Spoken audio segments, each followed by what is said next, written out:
Hello, Chicago. Network is on the air. Hello, everybody. I'm Ryan Yanishadis, and it's time to focus for this Tuesday, April the 7th. And we're going to be talking about what finished off last night, and that was March Madness, what's in the books.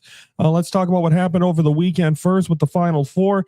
Big around these parts with Illinois getting a chance to make it to the Final Four for the first time since 2005. And that was a fun team. I mean, D. Brown, Darren Williams was probably the biggest name on that team. James Augustine, Luther Head, Bruce Weber was the head coach. Probably the most I paid attention to college basketball on one team was that Illini team. But this Illini team went up against UConn, who upset Duke. And UConn, and it seemed like even on the floor, it looked like UConn was such a bigger team, like stature wise, and they were making the big shots. And it just seems like, I mean, they have the twins, they have the rookie point guard, they have Andrei Stojakovic, the son of Peja Stojakovic. So I think this is a team that has so much potential, and unfortunately they just could not get the job done in that one. UConn came out, showed up, played extremely well, and Dan Hurley's got that team playing great, and they came out and did exactly that. So I think Illinois is going to be back.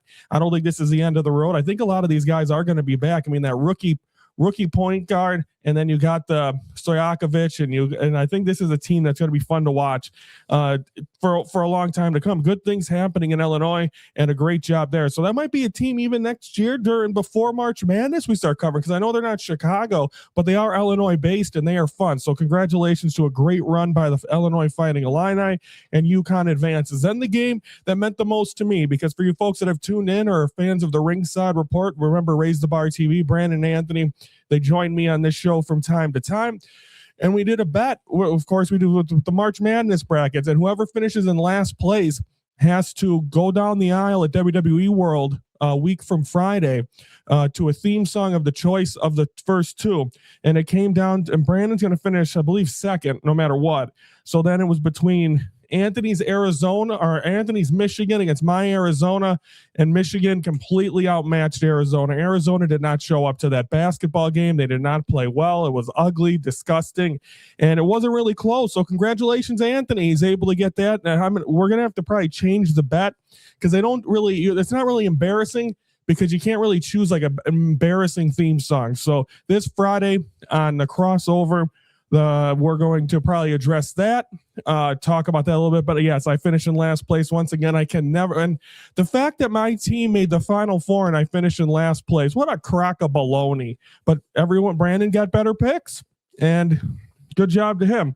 So good job for him. And then Michigan, and then last night, Michigan against UConn, and Michigan just kept stepping up, playing good basketball, making the big shots, and Michigan wins their second championship, first one since '89, and so they go on and get that, and a well played game, and Michigan gets it. So the Big Ten gets their championship, and we'll see what happens next. But it was just a great job there by Michigan. And Anthony, the guy that I believe we said it when we talked about our projections on the crossover. And by the way, that's Raise the Bar TV on Facebook if you don't know what I'm talking about. They do stuff Monday, Wednesday. I'm on there talking sports on Friday. Ringside Report, which WrestleMania coming up. We're going to WrestleMania, so we got a lot of big stuff coming up there. So Raise the Bar TV, go check them out, give them a follow. But we made fun of Anthony. We're like, well, Michigan will be the one team that doesn't get out of there, and they don't think they can win, and Michigan wins the whole thing. So see how much we know. We pretend to know. Everyone, all talking heads. No one knew what the hell was going to happen. But congratulations to Michigan. They win the championship. Congratulations to our own Anthony Smoody. He got his bracket right. It's probably the one he does really good at. So he'll be talking a lot of shit this week. Of course, he was on the show last Thursday, and our crossover will be, and I'm sure that he'll be popping on in a couple of weeks when we're unfocused coming from Vegas. So that is March Madness. Tomorrow we start talking baseball. What are we? Are we Cubs first or White Sox first? I don't even know my own schedule. We are Cubs, and I have a lot to say about the Northside team. So tomorrow's show, not one you want to miss, as a little frustrated with the Northsiders. And just after 9 games, we'll talk about that tomorrow. And then the White Sox on Thursday. And then don't forget, in 2 weeks, it is going to be Unfocused Las Vegas all week. One day is going to be from WWE World. The other 2 are going to be the sights and sounds from WrestleMania 42 in Vegas. And then Thursday, we're going to close it out with all the random stuff, shenanigans. That's why Anthony, Brandon, my fiance Renee, they'll all probably be involved as well. And some of the great stuff we're going to do there besides the wrestling stuff. So we're going to have a week of sights and sounds as I'll be on vacation, but we're still going to have a show, but we're going to be unfocused in Sin City. So that is all coming up in 2 weeks. Next week, another full week of Chicago sports. So that'll do it here. Tomorrow, we talking Cubs. Like the video if you like what you hear. Don't forget to comment as well your thoughts on March Madness. I think this year, a lot of blowouts, actually. So I don't think there were as many close games, but not many people had Michigan winning, but Schmoods did. And then don't forget to subscribe to the Hello Chicago Network YouTube channel. Every Monday through Thursday, we are focusing on or unfocusing on Chicago sports. I'm Ryan Yanashadis from the Hello Chicago Network. We're the focus of Chicago sports.